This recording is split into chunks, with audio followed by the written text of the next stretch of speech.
Love is our true divine nature, and our heart serves as the intersection of the spiritual and physical, connecting our soul with our body as the conduit for anchoring our divinity onto the earth plane. Embodying our divinity is the key to our ascension and to manifesting our highest destiny in this life. The teachings of the heart are alchemy.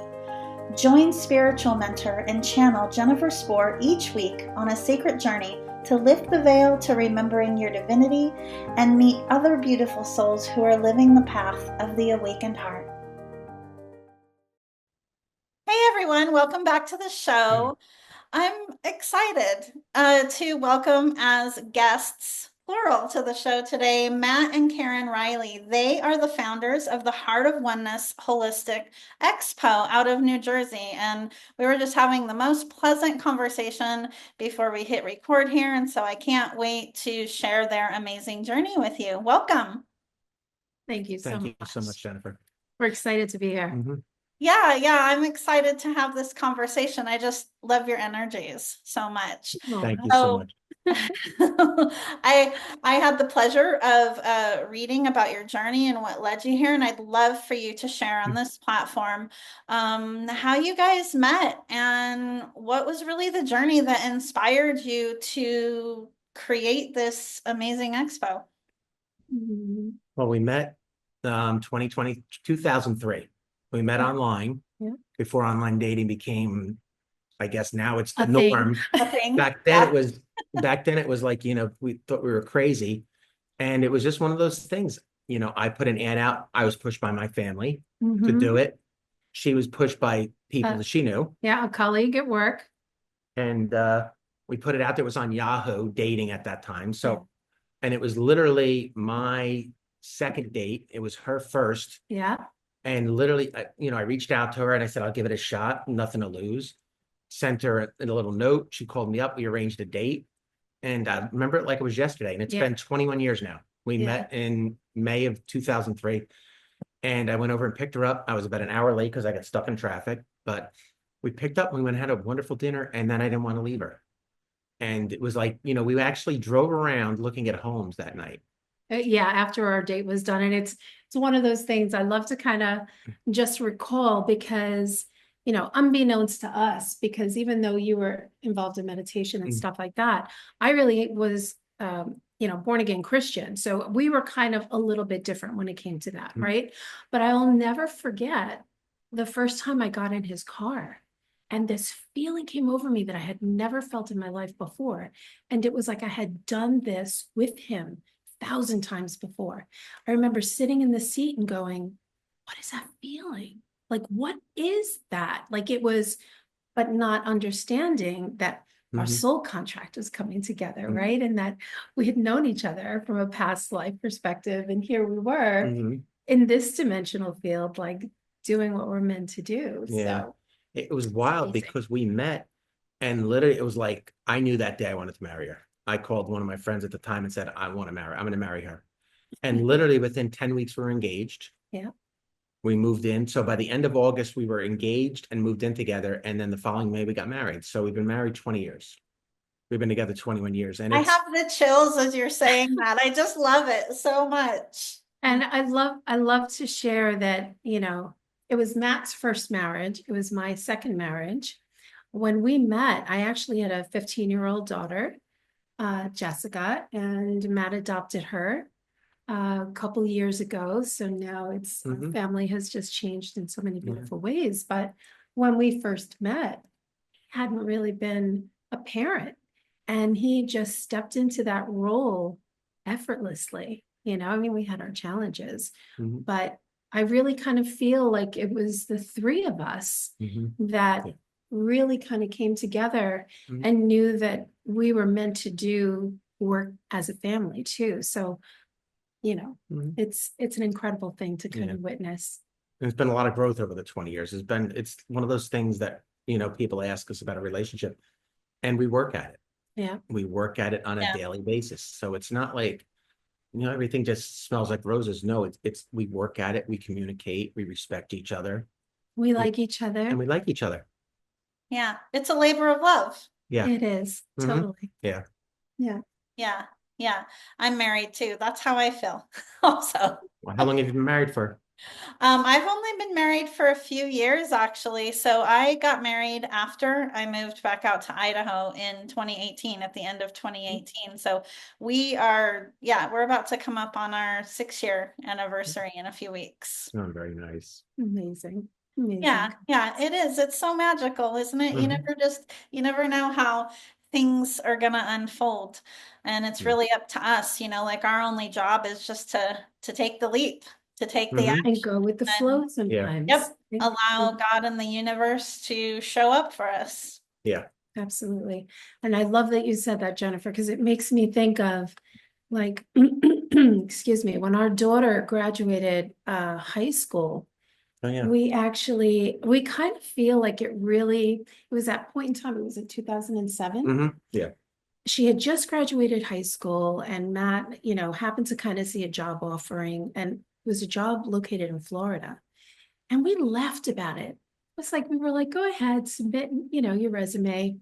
And don't you know, long story short, they hired him like on the spot. They flew us out to Florida. We rented a house out there. But that was truly the beginning of our spiritual awakening together. Yeah. Because, and even as a family, when we moved out there, it was almost as though all of us went off into our individual trajectories of, where we were supposed to be. Him aligning with, a new job. I, at the time, was doing medical billing, and I was working for a cardiologist, and it would be through that office that I would meet a woman that was very much into spirituality, very much into all of these things. And it's so funny because at the time it was very challenging for me because, again, I had been brought up Catholic. My family was born again Christian. So these ideologies and thoughts were just like pounding against each other. And so, through virtue of that path and journey, we ended up 2.5 years later moving back to New Jersey. And from there, things just kind of accelerated. Yeah. And that was what, 2010? Yeah. And then by 2012, we were like deep into the work, we were working with crystals, we were doing all these different things. Meditation was a normal practice. And we ended up doing a holistic event in Pennsylvania as exhibitors. And it would be after that weekend was done that we looked at each other and we were like, we're going to do this one day. Like, we just immediately felt on our heart that we were being called to bring people together in this huge way. It was such a transformative experience for us that weekend. Yeah, and it's one of those things we tell people too. That was 2012. We didn't launch our show till 2018. So there was a 6-year period where we were still growing, evolving ourselves. So it's one of those things, just because you have an insight or a dream or an inspiration doesn't mean you have to react on it that way, right away. The universe is doing its thing. The timing was right for us when we launched the show in 18, but it was 6 years later. And we had a lot of growth for ourselves personally between 12 and 18. Yeah. Yeah, I love that you bring that up because I think that path is unique for everyone, right? In terms of at the point of receiving that divine download or, receiving that dream or that idea to when you actually manifest it in the physical reality. I believe a lot of what can hold people back sometimes also is the fear around, being seen. There's a natural evolution to the divine timing, if you will, from concept to manifestation. But sometimes we tend to hold ourselves back as well. Have you guys ever experienced that too, where you've been faced with decisions that have brought forward? Yeah. Oh my goodness, where do we begin? Like multiple, like it's ongoing. It's one of those things, every time you reach that next pinnacle level that you kind of move up into vibrationally, oftentimes, I mean, I don't know what your perspective is, but oftentimes it's like we get there and it's so easy to feel like, wow, everything's going to be great. But it is, but then in a sense, we're always still continuously being motivated and pushed forward to stretch even more. And we know what happens when we stretch, right? It's like you have to empty out so you can let that in. Mhm. So there's constantly that dance of purging and then bringing Yeah. it back up. Yeah, to your Yeah. point, that fear sometimes holds people back. You don't want to make a decision. And it's one of those things I think, we've learned, and I know for me personally, the more I follow my heart and really don't let my thoughts get in the way and trust my instincts, things work out. Because too often we get in our head and we can't, or it's childhood trauma, all these different things that are influencing our decisions, not where we are now. It's Yeah. past them. Yeah, absolutely. I love that you bring that up. I mean, I believe that, that's one of the ways that God speaks to us is through our instinct and Mhm. our heart, that soul-led voice, that intuitive voice. I love that so much.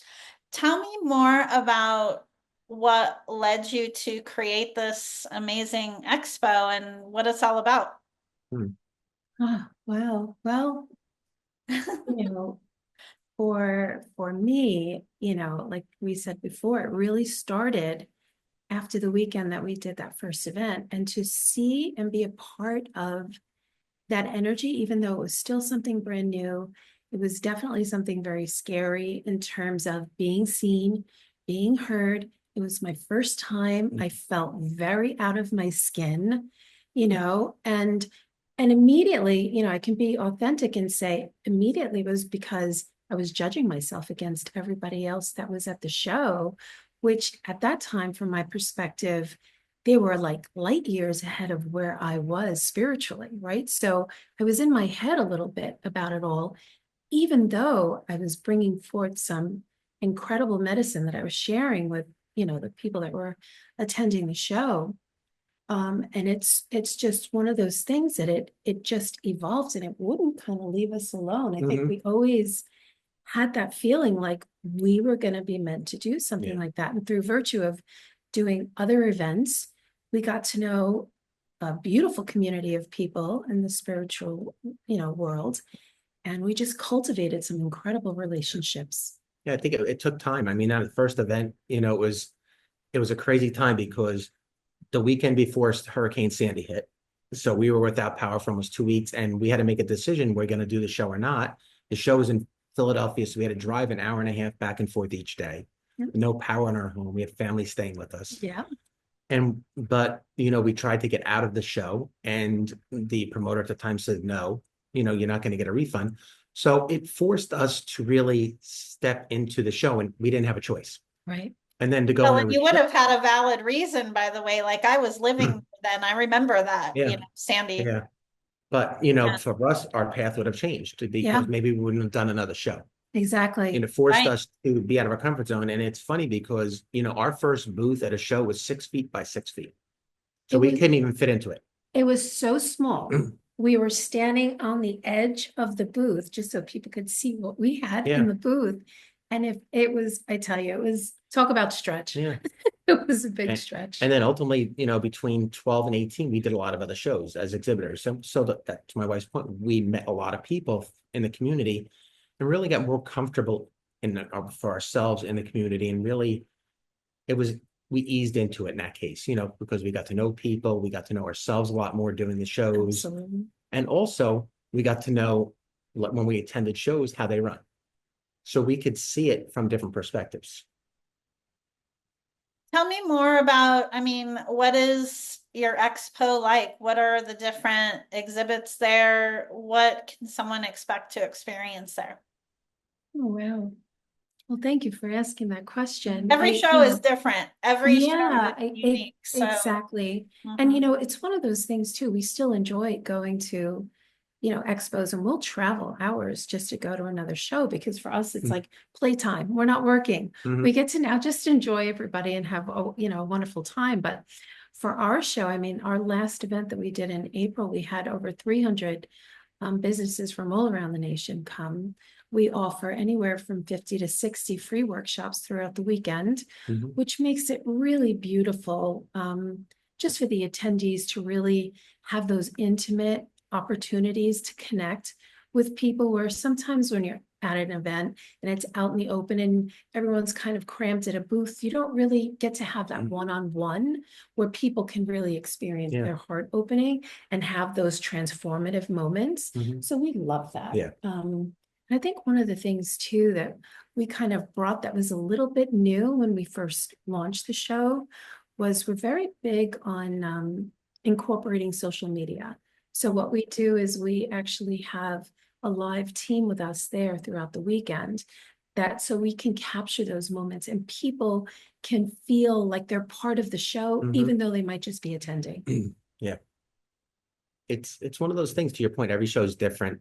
You know, our show, like a lot of other shows, is all family driven. You know, everybody that works at the show is all family or volunteers or friends. Yeah. You know, so it's a really tight-knit community, and it's a lot of the people we've built relationships over the years, personal. So, you know, we're very hands-on. You know, the phone rings, one of us answers it. And everything. You know, big correspondence on email, but it's really a labor of love. I mean, to do shows like this is really, you know, the amount of time and effort that you put into it. And we enjoy it. We really look forward to the weekend. We look forward to the whole process because it really connects a lot of people between the exhibitors and the attendees. And you can see changing lives. And that's really what it's about. I mean, the amount of time we've seen people come in to get there at 10 in the morning, stay till 6 at night, and you see their energy change from the time they walked in to the time they leave. And, you know, certain people you see, and then they keep coming back and growing and growing and growing. Both sides, exhibitors, you know, we have one exhibitor that was with us from the very first show.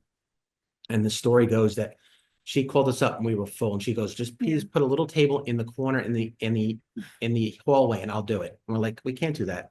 We squeezed her in. She does henna art, beautiful woodwork, and now she does this full time. And it brings us so much joy that we had even a small part of helping her grow. It means the world to us. Right. Yeah. It's exactly why we do it, is just to be of service. And, you know, the gift to us is that we get to witness watching people grow, just like what Matt said. And I think we kind of fill that spot of being like pillars for the show, but it's like being a gatekeeper almost, so that all these beautiful people can come and create this field of energy with us, right? It's never about just the two of us. It's about the community of people that come through. And at this point now, it's between the people who do the show and the attendees. I mean, it's thousands of lives, thousands of people's lives that are just being transformed. And it's such a profound gift. And I don't think we ever really thought it would get to this point, but we're here and we're thrilled about it. Really. It's amazing. Chills again. So I would love to know, I mean, what is your greatest vision, your highest and most inspirational vision for this? Oh, wow. You know, I would like to say that in my greatest heart offering, it would be to, and it's going to sound kind of Pollyanna-ish, but so that people really just discover who they are at their core, beyond the programming that we get when we're children. And people really just waking up to the beauty that they are. So for us, I think with the show, we would love to keep growing that force of energy that's here. And then ideally start moving out into different areas. But I think our vision was always global. And I know that sounds really big and really large, but that's what's meant to happen. That's why we are all here. That's why you have us on your show, right? Because we're all doing the same thing together. We might be bringing it together a little bit differently, but we all want to see that transformative spark for everybody, right? This is not just for you. It's not just for me. So when you ask that question, I feel like my heart opens and I just want this. I want to see the world transform. So no matter what it's going to take, and no matter how that looks, we just want to make sure that we can be in it, you know, and just play our part, right? Along with everybody else. I think it's one of those things like you and I were talking about, like I'm still in corporate retail. You were in retail for years. And I've learned to integrate both. Mhm. It's been, so when I go to work, I'm the same person I am in the office that I am at home or at the show. Yeah. There's not a work mat, a home mat, an office mat, a show mat. I'm basically the same person. And I'm very proud of what we do and we offer. And I'm not shy about telling people about what we do, just because you How we might live. spark and how we live, because you might spark somebody's life to look at it and say, this is truly who I want to be. Mhm. And just Yeah. live authentically for them. And that's so powerful message, the people we've touched in our lives, and to see somebody really transform and become more authentic of themselves, just like we have, that means the world to both of us. And I think it's so important too, like when we bring forth and we awaken all this spiritual energy and all this wisdom, right? Soul wisdom from within ourselves. It's so easy to go up into those high ethers, right? And as we're going into the fifth dimension and all these different things within our consciousness, it's all about embodying, right? The energy and then anchoring it here. Yeah. So what I love, when I look at Matt, and he's, many people might say, oh, well, he's still in corporate America. Yes, but he's transforming corporate America from the inside by being embodied in his spiritual Well, nature, yes. his soul mission. And that phrase in of itself, right? That comment about, oh, he's in corporate America, Mhm. that comes from separation consciousness. Exactly. And 100%. everything is interconnected. Yeah, Nothing is separate.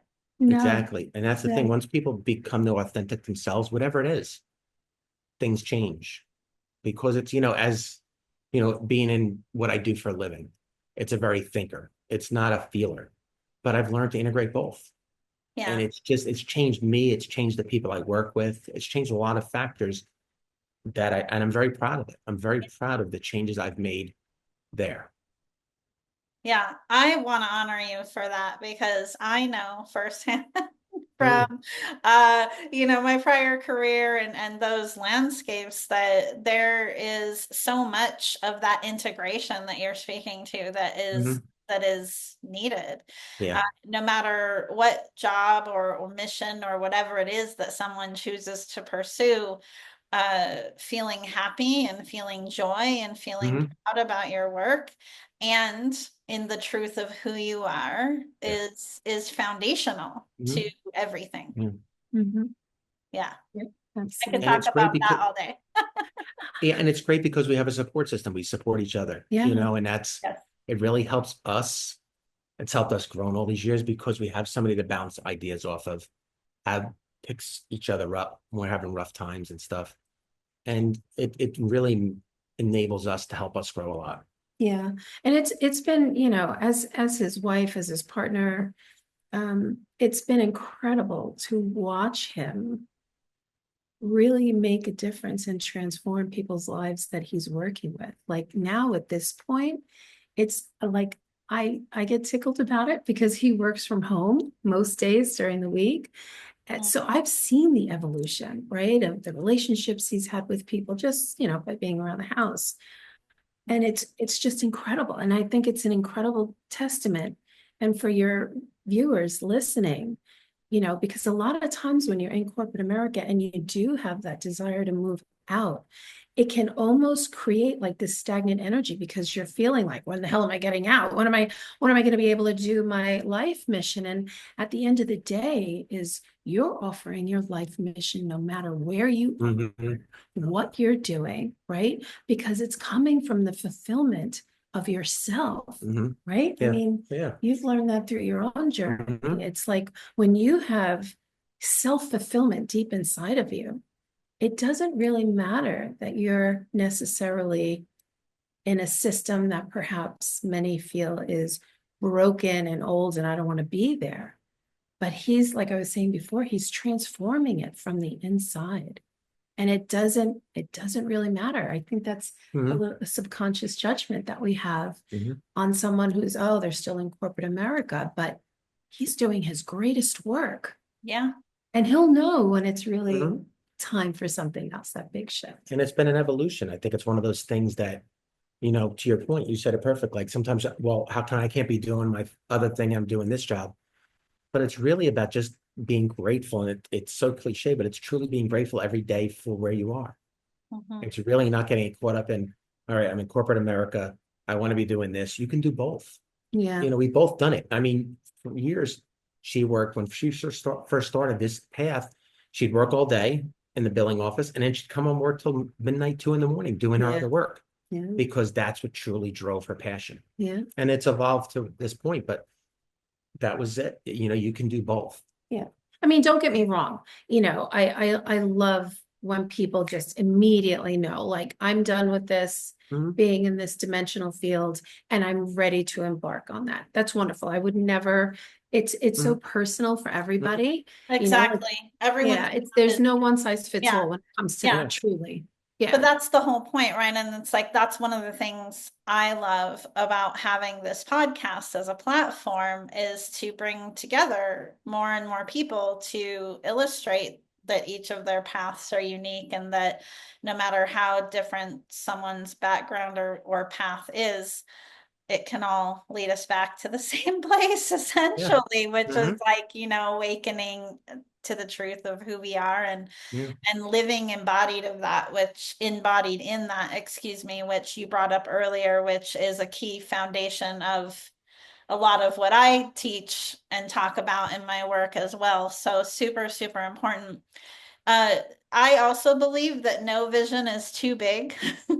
And I believe that if we, catch a little of imposter syndrome around that, that means that it's actually for us.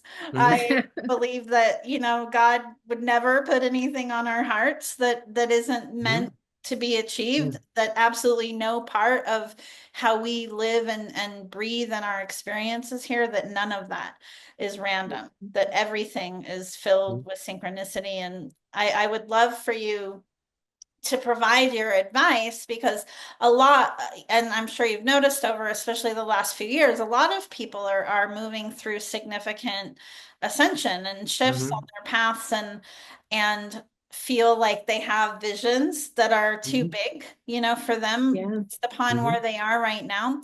What would be both of your number one piece of advice that you would give someone to move forward, right? Toward that big vision.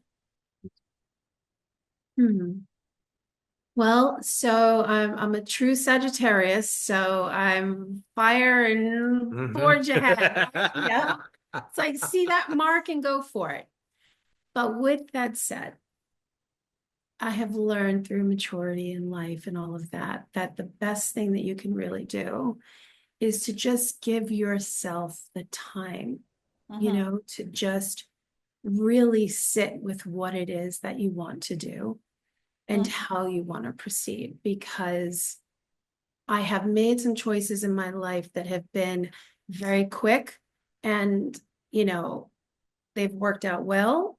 And then I have made very quick decisions, trusting, the whole process. And maybe it hasn't always worked out so great. And we know we're always learning and growing through that experience.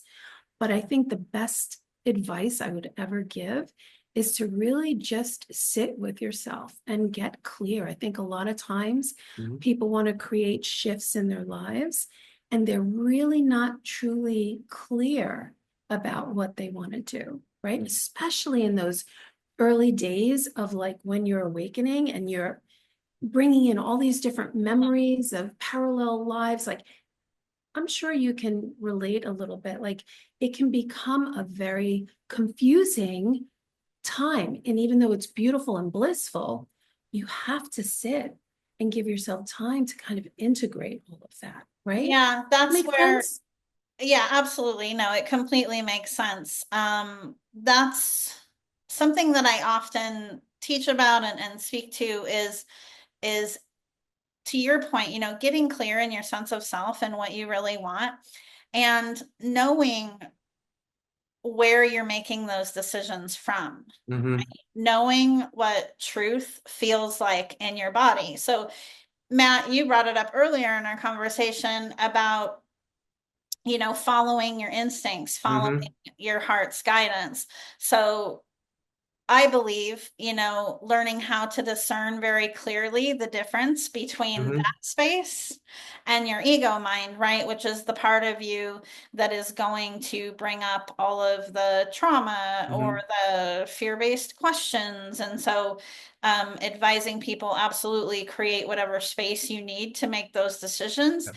and make sure you're making those decisions from an aligned Yeah. space. Mhm. And I think the big thing too is some people, when they're thinking about making big decisions, like I'm a Virgo. So we're like total opposites. I'm a planner. That's what I do for a living. So by nature, so I'm very thoughtful, methodical. So, I move like a glacier sometimes where she's like, a rocket ship, but we balance each other out. Totally. But I think the big thing we've learned too is when you're making those decisions about what you want, you truly have to trust yourself and don't ask a lot of people because everybody's going to have an Mhm. opinion. Yes. They're going to have an opinion on what they think you should do. Yeah. Some people are going to be excited for you. Some people are going to be fearful and like, don't do it because of A, B, and C. And it's going to cloud what you truly want to do. Because again, you could ask 10 people, 10 family members, they're all going to have a different opinion of what you should do with your life. Yeah. And that's where we get into trouble because you lose track of what you're truly feeling against what people's other projections are. Mhm. That's fantastic advice. It's so true. Really being discerning in who you're sharing those Mhm. visions with, right? And Yeah. and really, yeah, that's awesome. In closing, is there anything else you guys are feeling guided to share and bring forward? We love talking about this, about the show, about our relationship, because it's all intertwined. Yeah, It's helped us get to this point after, like I said, 21 years together. yeah, Yeah, and absolutely. don't be so hard on yourself. It's Mhm. like, we go through those moments, and social media shows us this so well. Everyone's sharing the highlight reel of their Mhm. lives, right? Mhm. And that can be really, hard for some people to take in when they're not in that greatest spot in their lives, right? When they're really in the thick of what it is that they're going through and clearing all of that stuff out. So it's, Mhm. it I think reality, social media nowadays is almost, it's an illusion of truly what is going on because people always try and you don't know what's truth and what's not anymore. So Well, you have to it's a take it with a grain of salt. snapshot. Yeah, Yeah. it's a snapshot. Absolutely. Going back to what we were just talking about, being really clear in your sense of self, being Mhm. fortified and really grounded in Mhm. your vision and what your truth is and who you are authentically, that empowers you Mhm. to navigate anything, I believe. Yeah, it really does. Yeah. Let's do this. So if folks want to reach out and connect with you guys, where is the best place for them to go? Um, they can check our website, which Yeah. is Heart of Oneness HolisticExpo.com. There's information there for booths. We'll have the tickets for the show up shortly. Yeah. They want to reach out to us via email. It's info at Heart of Oneness HolisticExpo.com. Shoot us. Mhm. Okay. Yeah, no, I was just gonna say the dates are March 7th through the 9th, 2025. And it's at the Convention and Exposition Center in Edison, New Jersey. And if they want to give us a call, it's area code 732-508-7990. And just for people that aren't familiar with New Jersey, the convention center is probably about 15, 20 minutes from Newark Airport. And it's easily accessible at all the major roads. We're about a half hour from Manhattan, so we're close to everything. Yeah. It's a Awesome. 2.5-day event too. Friday, we love Fridays because Friday is the show opens from 5 to 9 p.m. and Fridays is free, which is incredible. So we usually have a beautiful big crowd that comes out. And then Saturday and Sunday is usually when we have, the keynote speakers and we have, a lot of dynamic events like we spoke about before, presentations and stuff that go on Saturday and Sunday. And it's just an amazing time. It really Yeah. is. That sounds wonderful. Thank you so much for being on the show today. It's really been a pleasure and fun to talk to you guys. I love it. Thank Thank you you for so much, having us. Jennifer. Thank you so much. Thank you for listening to Path of the Awakened Heart. Be sure to subscribe to the podcast on Apple Podcasts or pathoftheawakenedheart.com so you never miss an episode. To learn more about living with an awakened heart and navigating your ascension journey, visit me at jenniferspore.com.